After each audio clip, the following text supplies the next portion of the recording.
Hello everyone, क्या हाल है आप लोगों के। आज हम अपने थर्ड चैप्टर में आगे चलेंगे 11th क्लास के लिए। गैप को कर रहे थे, गैप के लास्ट दो प्रिंसिपल्स रह गए। नाम है इनका रेवेन्यू रिकॉग्निशन कंसेप्ट और वेरीफिएबल ऑब्जेक्टिव कंसेप्ट। अब बड़े आसान है ये।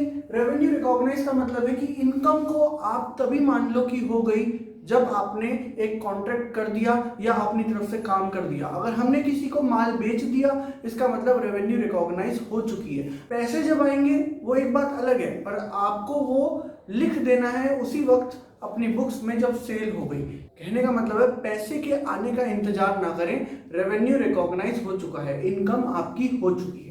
तो रेवेन्यू रिकॉग्निशन कंसेप्ट क्या कहता है? रेवेन्यू इज कंसीडर्ड, माना जाएगा, टू बी रियलाइज्ड या अर्न, आपने कमाई कर ली उसी वक्त when the transaction has been entered into, जैसे ही ट्रांजैक्शन हो चुकी है, जैसे ही माल बेच दिया है आपने।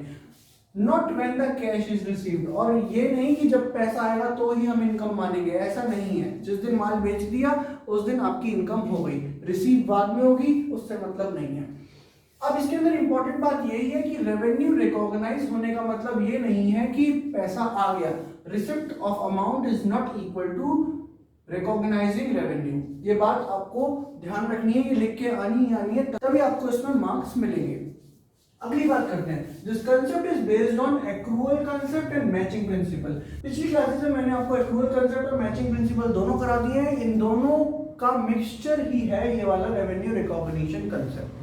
अब एग्जांपल के तौर पे समझते हैं। Honey limited sold goods to mister Singh.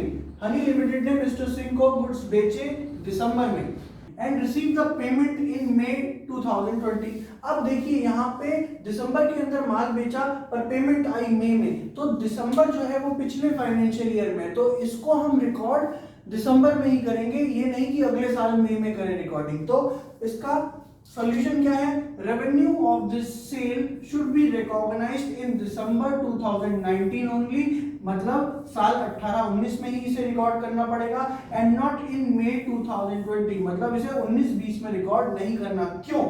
Because legally the obligation to receive the amount is established when the sale was made। जैसे ही सेल हुई वैसे ही आपका कॉन्ट्रैक्ट हो गया, रेवेन्यू उसी दिन रिकॉग्नाइज्ड हो गई।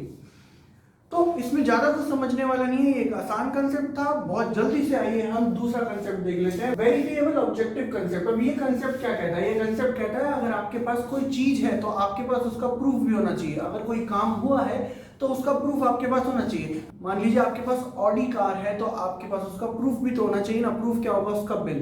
तो वो एक वेरीफिएबल ऑब्जेक्टिव हो जाएगा, उसे देख के लोग वेरीफाई कर पाएंगे कि हाँ ये कार आपकी ही है।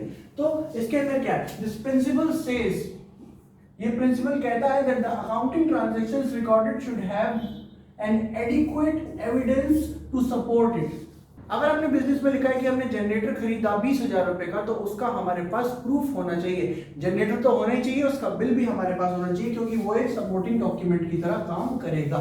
अगली बात है, accounting records are based on documentary evidence which are capable of being verified. जब पुलिस वाले आपको रोक लेते हैं, कहते हैं स्कूटी के कागज दिखाओ, गाड़ी के कागज दिखाओ, तो वो वेरीफाई करना चाह रहे हैं कि आप अपनी स्कूटी लेके जा रहे हो या किसी और की, and therefore are universally acceptable। इस देश में, अगले देश में, किसी और देश में, कहीं पे भी चले जाओ, अगर कोई चीज आपकी है, उसका प्रूफ आपके पास है, तो वो वेरीफाइड है कि वो चीज आपकी है। ठीक है। This concept further says that account should be free from personal bias. Personal bias से फ्री होने चाहिए। भाई आपने चीज खरीदी 20,000 रुपए की और आप कह रहे हो मैं तो 40 की खरीदी, तो आप पर्सनल बायस कर रहे हो। आप अपनी मर्जी से मनगढ़ंत बातें नहीं कर पाओगे, क्योंकि ये कंसेप्ट आपको कहता है कि आपको वेरीफाई करना पड़ जाएगा। ठीक है। तो जितने की चीज है उतनी ही बोलोगे, उतनी ही बुक्स में एंट्री होगी। एग्जाम्पल क्या है डॉक्यूमेंट्स के? जैसे कैश मेमो। किसी से भी कोई कैश दे के सामान लो तो उससे कहो भैया हमें कैश मेमो दे।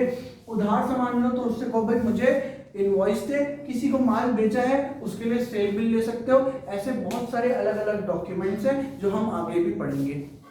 तो ये दो कंसेप्ट के साथ हमारा गैप खत्म होता है। अगली क्लास में हम लोग अकाउंटिंग स्टैंडर्ड्स को पढ़ेंगे। That's it for today. Thank you class. कोई दिक्कत हो तो आप कमेंट बॉक्स में लिख दें।